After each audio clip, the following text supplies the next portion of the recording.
सलाम वालेकुम साहब। वालेकुम अस्सलाम। अरे छोड़ो छोड़ो इसे, अंदर लेके जाओ इसे। मुन्ना को मत लेकर जाओ अब्बू प्लीज। अरे ईद मुबारक भाईजान। क्या हुआ भाईजान, क्यों बच्चे को रुला रखा है? अरे आपको तो पता है भाईजान, आज ईद है और बकरे को हलाल करने ले जाना है, और ये सलमान है कि 1 घंटे से रोए जा रहा है। अच्छा, हाँ उसका ज्यादा प्यारा है ना ये। आप बिना भाईजान। अरे अरे अब तुम्हें क्या हुआ? कुछ नहीं भाईजान, आपने बेवजह बच्चे और बकरे को रुला रखा है। अच्छा आप क्या बकरा हलाल करने नहीं ले जाओगे? नहीं, क्यों? आपको मालूम नहीं कि मैंने बाखबर रामपाल जी से नाम उपदेश ले रखा है? लेकिन वो तो हिंदू संत है।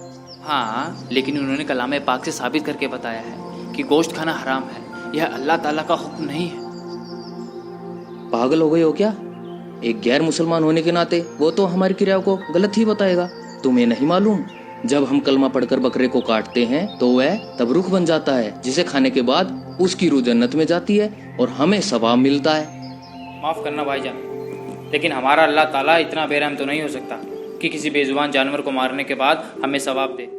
अब्दुल ये कैसी बातें कर रहा है तू? तो सही तो कह रहा हूँ भाईजान। यदि कलमा पढ़ते हुए बकरे की गर्दन काटने के बाद उसकी रूह जन्नत में जाती तो क्यों न हम अपनी और अपने बच्चों की गर्दन भी कलमा पढ़ते हुए कटवा देते, क्योंकि कहीं ना कहीं हमारा मकसद भी तो जन्नत में जाना है। ये क्या बकवास कर रहे हो तुम? देखो सबीर भाईजान, हम हर साल ईद के दिन इन मौलाना और काजियों के बहकावे में आकर ना जाने कितने बेजुबानों का कत्ल कर देते हैं और गुनाह के भागीदार हो जाते हैं। क्या हुआ समीर? देखो ना भाईजान, ये अब्दुल क्या बोले जा रहा है। कह रहा है गोश्त खाना हराम है। अबे पागल हो गया क्या अब्दुल? सही कहते हो भाईजान, जब तक मुझे कुरान शरीफ का इल्म नहीं था ना, तब तक मैं पागल ही था। तेरे कहने का मतलब क्या है? लगता है तू भूल गया है, तू एक मुसलमान की औलाद है। अब्दुल तुझे किसी ने बहकाया है, मैं अभी मौलाना साहब को बुला के लाता हूँ। भाईजान मुझे तो लगता है काफिर हो गया है। सही कह रहे हो भाईजान। माफ़ करना भाईजान, लेकिन ये जो हिंदू मुस्लिम की दीवार है ना, यही हमें अल्लाह ताला से लग रखे हुए है। बाखबर रामपाल जी कहते हैं कि जीव हमारी जाति है और मानव धर्म हमारा। हिंदू मुस्लिम सिख ईसाई धर्म नहीं कोई न्यारा। बकवास बंद कर अपनी, मजहब छोड़ के काफिर हो गया है तू। नहीं भाईजान, मैंने अपना मजहब नहीं छोड़ा है। हाँ, मेरे मजहब में जो गलत चीज़ें थी, जो गलत इबादत थी, वो मैंने छोड़ दी है। बेटा, तुम्हें मजहब के बारे में किसी ने गलत बताया है। तुम मुसलमान हो, मजहब की इज्जत करना सीखो। जनाब, मैं मुसलमान की इज्जत करता हूँ, लेकिन मुसलमान का मतलब होता है मुसल्ले ईमान, जो अपने ईमान पर रहे। और आज का मुसलमान गोश्त खाता है, तंबाकू खाता है, झूठ बोलता है और तो और मजहब के नाम पर बेजुबानों का खून तक बहा देता है। फिर बात करते हैं मजहब की। क्या यही आज का मुसलमान है? बस बहुत होगी तेरी बकवास। रुक, तू अभी रुक रुक। आज तो इसको छोड़ूंगा ही नहीं।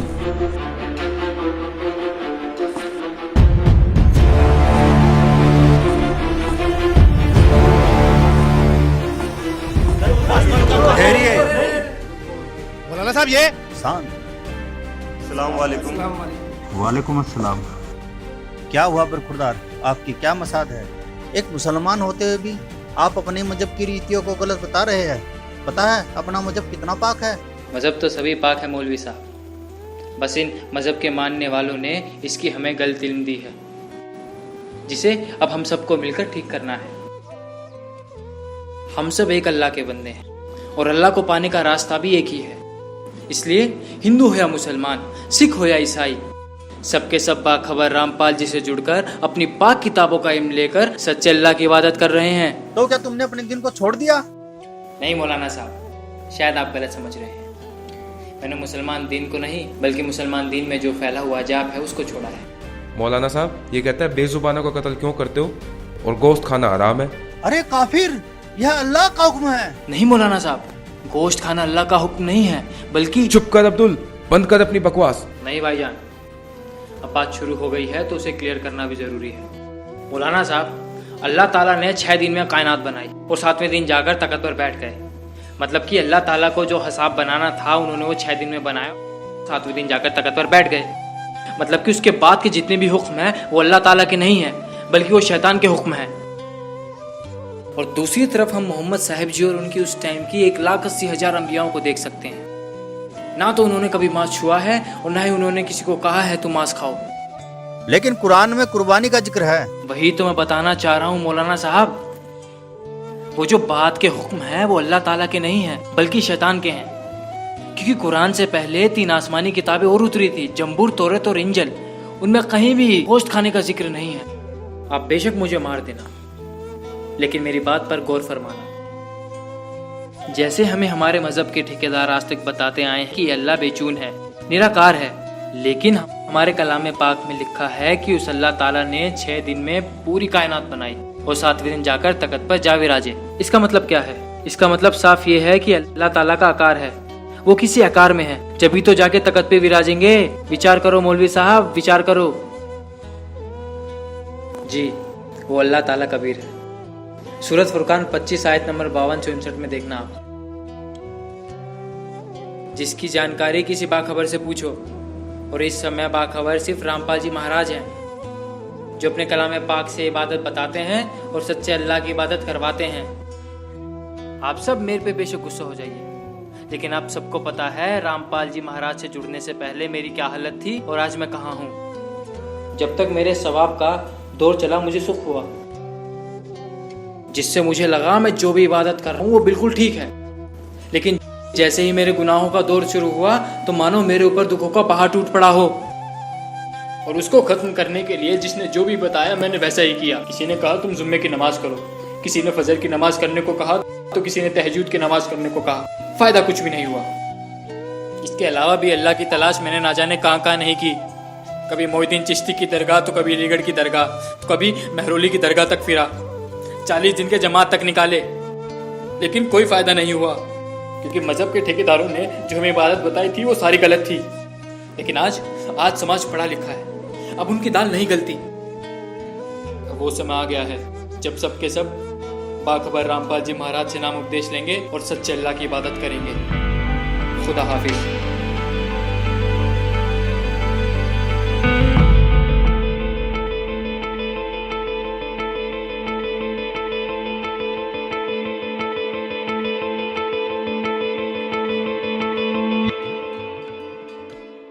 वकालत करते हैं मुसलमान धर्म के प्रवक्ता, मांस खाने की वकालत करते हैं। क्योंकि देखो, अगर कुरान शरीफ में या किसी पुराण में, वेदों में और गीता में मांस खाने का कहीं प्रावधान नहीं है। यदि किसी पुराण में और यदि किसी कुरान में और यदि फिर बाइबल में, इससे आगे जहाँ परमात्मा ने, उस अल्लाहु अकबर ने, समर्थ भगवान ने 6 दिन में सृष्टि रची, 7वें दिन वो तो तख्त पर बैठ गया जाके विधान बता के कि किसी ने भी मांस नहीं खाना है, ये खाने की वस्तुएं तुम्हें हलाल हैं, बाकी सब हराम है। इससे आगे कोई लेख उल्लेख है, चाहे वो पुराण में है, चाहे कुरान में है, चाहे बाइबल में या तौरात में है, या चाहे अन्य किसी इंजिल में है या ज़बूर के अंदर है, वो अल्लाहु अकबर का आदेश नहीं है, वो किसी अन्य देव का आदेश है। उसका आदेश पालन करके आप उस अल्लाहु अकबर के विधान को तोड़कर दोषी बन जाओगे। नबी मोहम्मद नमस्कार है, राम रसूल कहाया, 1,80,000 को सौगंध जिन नहीं कर चलाया, अर्श कुर्स पर अल तकत है, खालिक बिन नहीं खाली, और वह पैगंबर पाक पुरुष थे साहिब के अब्दाली। उसी परमात्मा ने कहा है कि जो नर गोश्त खाते हैं प्रत्येक राक्षस जान, इसमें संशय है नहीं, हिंदू खाइयो चाहे मुसलमान। कहते जो मांस खाते हो प्रत्येक राक्षस हैं, चाहे हिंदू हो चाहे मुसलमान। ये तुमने अपना फार्मूले आप बना रखे, उन महापुरुषों के आदेश नहीं है। कहते हैं मांस खावे सो ढेढ़ सब, और मद पीवे सो नीच, और कुल की दुर्मति पर हरे, भगवान कहे सो ऊंच। कहते मांस खावे सब ढेढ़ है, चाहे हिंदू है चाहे मुसलमान, सिख है या ईसाई। और कहते हैं मद पीवे सो नीच, शराब पीते वो महान नीच आदमी है, और अपने कुल का भी नाश करते हैं। केवल जो उस अल्लाहु अकबर का सच्चा नाम जपते हैं वही ऊंचे हैं। समझदार को संकेत बहुत होता। अब आप जी को दिखाया है परमात्मा नर आकार है, 6 शरीर है, 6 दिन में सृष्टि रची और परमात्मा ने छठे दिन मनुष्य को अपने जैसा, अपने अनुरूप, अपने शरीर जैसा, अपनी सूरत जैसा उत्पन्न किया, नर और नारी करके उनकी उत्पत्ति की और उनको खाने के लिए आदेश दे दिया। अभी आपने पढ़ा, आप फिर भी पढ़ सकते हैं। और आगे फिर वो क्या कहता है देखो, और परमेश्वर ने कहा, नर और नारी करके उनकी सृष्टि की, और परमेश्वर ने उनको आशीष दी, उनसे कहा फूलो फलो और पृथ्वी पर भर जाओ और उसको अपने वश में कर लो, और समुद्र की मछलियों तथा आकाश के पक्षियों और पृथ्वी पर रेंगने वाले जंतुओं पर अधिकार रखो। यानी उनसे जैसे इंसान ने शेर तक को भी काबू कर लिया, हाथियों को भी बांध लिया, तो इस ऐसे कंट्रोल करने के लिए कहा उन्होंने। आगे देखो फिर परमेश्वर ने उनसे कहा, यानी मनुष्यों को भी, फिर परमेश्वर ने उनसे कहा कि सुनो, जितने बीज वाले छोटे छोटे पेड़, ये मनुष्यों के लिए आदेश है, सारी पृथ्वी के ऊपर हैं, और जितने वृक्षों में बीज वाले फल हैं वे सब मैंने तुमको दिए तुम्हारे भोजन के लिए। मनुष्य के लिए उस अल्लाह ताला का आदेश, अल्लाहु अकबर, जिसने 6 दिन में सृष्टि रची, 7वें दिन तख्त पर जा बैठा, वो है अल्लाहु अकबर है। वो अल्लाह कबीर है, वो कंप्लीट गॉड है, वो सर्जनहार है, वो क्रिएटर है। उस क्रिएटर का आदेश नहीं है मांस खाने का मनुष्य को, ये पशु पक्षियों को भी नहीं है। आगे देखो, तुम्हारे भोजन के लिए, ये तो मनुष्यों के लिए। आगे देखो, यहाँ आगे हम, और जितने पृथ्वी के पशु और आकाश के पक्षी और पृथ्वी पर रेंगने वाले जंतु हैं, जिनमें जीवन का प्राण है, उन सब के खाने के लिए मैंने सब हरे हरे छोटे पेड़ दिए, और वैसा ही हो गया, यानी घास फूस से। और तब परमेश्वर ने जो कुछ बनाया था वो देखा, तो क्या देखा, वह बहुत अच्छा है। तथा सांझ हुई, फिर भोर हुआ, इस प्रकार ये 6वां दिन हो गया। अब 7वां दिन, यूं आकाश और पृथ्वी और उनकी सारी सेना का बनाना समाप्त हो गया, और परमेश्वर ने अपना काम जिसे वह करता था 7वें दिन समाप्त किया, और उसने अपने किए हुए सारे काम से 7वें दिन विश्राम किया। और परमेश्वर ने 7वें दिन को आशीष दी और पवित्र ठहराया, क्योंकि उसमें उसने सृष्टि की रचना के अपने सारे काम से विश्राम लिया। ठीक, अपने आत्माओं, जो क्रिएटर है, जो सबका रचनहार है, जो अल्लाहु अकबर है, जो सुप्रीम गॉड है, उसने 6 दिन में सृष्टि रची, 7वें दिन तख्त पर जा बैठे।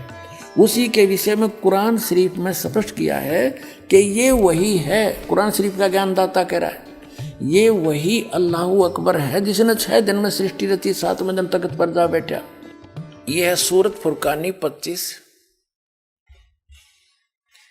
और 604 पृष्ठ पे इस प्रकाशन के हम पढ़ेंगे नीचे से। ये 51वीं आयत समाप्त हुई, 52वीं प्रारंभ होती है। फला तुतियल काफिरन व जाहिदुम बिही जिहादन कबीरन। ये स्पष्ट लिखा कबीरन, कबीर कहो, कबीरा कहो, कबीरन कहो। इसका और निर्णय करते हैं। ये पवित्र कुरान मजीद से क्लियर होगा। अब पवित्र कुरान मजीद दिखाते हैं आपको, ये यहां से छपी है।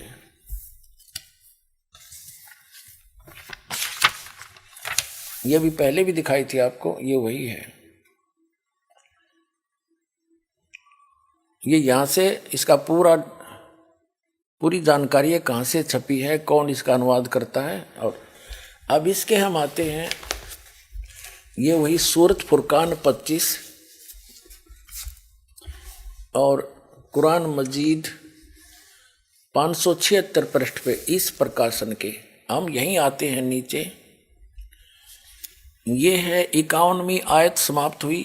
इसमें पंक्ति भी नहीं बदली है, अक्सर भी सिर्फ लिखने मंत्र थोड़ा किया। फला तुतियल काफिरन न जाहिदुम बिही जिहादन कबीरा। कबीर कहो, कबीरा कहो, कबीरन कहो, खबीरा कहो, खबीरन कहो। तो इसमें स्पष्ट है ये कबीरा, और इसका यहाँ अनुवाद किया है इसके साथ में ये 52वीं आयत का अनुवाद चला है। तो तुम काफिरों का कहा न मानो, उनसे इस कुरान के हुक्म के मुताबिक बड़े जोर से लड़ो। अब उन कबीर का अर्थ बड़ा कर दिया, ठीक है। अब हम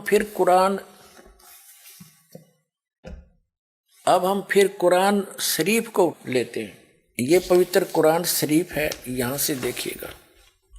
उसमें से हमने ये निर्णय करना था कबीर और कबीरा और कबीरन। ये कुरान शरीफ फिर ले ली हमने, सूरत फुरकानी 25 और 604 पृष्ठ पे हम आगे ये नीचे आएंगे। ये 52 नंबर आयत है, 51 यहाँ समाप्त हुआ, 52 प्रारंभ हुआ। फला तुतियल काफिरिन व जिहादों बिही जिहादन कबीरन। इसका अनुवाद बिल्कुल सामने किया है। ये अनुवाद करता भी मुसलमान भाई है कोई। तो ए पैगंबर, ये कुरान शरीफ का ज्ञान दाता बोल रहा है। तो ए पैगंबर, तुम काफिरों का कहा न मानना और इस कुरान की दलीलों से उनका सामना बड़े जोर से करो। अब देखो, जिहाद का अर्थ लड़ाई नहीं है, ये अनुवाद बिल्कुल सही किया इसने। उनका सामना करो बड़े जोर के साथ, संघर्ष करो, उनकी बातों में मत आना। अब इसका कहने का तात्पर्य ये है इस कुरान शरीफ की इस आयत का कि कुरान शरीफ का ज्ञान दाता हजरत मोहम्मद जी को संदेश भेज रहा है जिब्रील देवता के माध्यम से या कोई अन्य तरीके से, एज इट इज। वो कह रहा है कि इन काफिरों की बातों में मत आना। ये काफिर तो अल्लाह के अतिरिक्त ऐसों की पूजा करते हैं जो उनको ना हानि कर सकते हैं ना लाभ दे सकते हैं। और वो ना मानने कि ये उस कबीर नामक अल्लाह यानी बड़े भगवान, ये बड़ा कहते हैं, हम बड़ा ही मान कर चलते हैं आज। उस बड़े भगवान की यानी पूर्ण परमात्मा की भक्ति ये काफिर नहीं करते। आप इनकी बातों में मत आना, सीधी सी बात है। ये आपकी नहीं माने तो आप उनकी बातों में आकर उनके साथ ना हो जाना, उसके लिए संघर्ष करना, चाहे कितना कष्ट उठाना पड़ो। तो वही हजरत मोहम्मद जी ने किया, इसका अर्थ ये। अब हम देखते हैं अब क्या बताया है, देखिएगा। तो ए पैगंबर, तुम काफिरों का कहा न मानना और इस कुरान की दलीलों से उनका सामना बड़े जोर से करो। ये बिल्कुल सही, इन्होंने कबीर का अर्थ बड़ा कर दिया, ठीक है। कुरान शरीफ का ज्ञान दाता ये भी स्पष्ट कर रहा है कि ये कबीर जो अल्लाह है, अल्लाह कबीर है, ये वही है जिसने 6 दिन में सृष्टि रची और 7वें दिन तख्त पर जा बैठा, जा विराजा। इससे ये सिद्ध होगा आपके समक्ष कि कुरान शरीफ का ज्ञान दाता अपने से अन्य कोई बड़े परमात्मा की महिमा सुना रहा है हजरत मोहम्मद को। इससे ये सिद्ध हो जाएगा कि कुरान शरीफ का ज्ञान दाता अल्लाह अकबर नहीं है। अधिक जानकारी के लिए जगत गुरु तत्वदर्शी संत रामपाल जी महाराज द्वारा लिखित पवित्र पुस्तकें ज्ञान गंगा, जीने की राह, गीता तेरा ज्ञान अमृत, अंधश्रद्धा भक्ति खतराए जान बिल्कुल निःशुल्क मंगाएं। अपना नाम, पूरा पता हमें व्हाट्सएप करें। हमारा नंबर है 7496801823। जगत गुरु तत्वदर्शी संत रामपाल जी महाराज के मंगल प्रवचन अब प्रतिदिन सुनिए MH1 श्रद्धा टीवी पर दोपहर 2 से 3 बजे, सारथी टीवी पर शाम 6:30 से 7:30 बजे, साधना टीवी पर शाम 7:30 से 8:30 बजे, ईश्वर टीवी पर रात 8:30 से 9:30 बजे।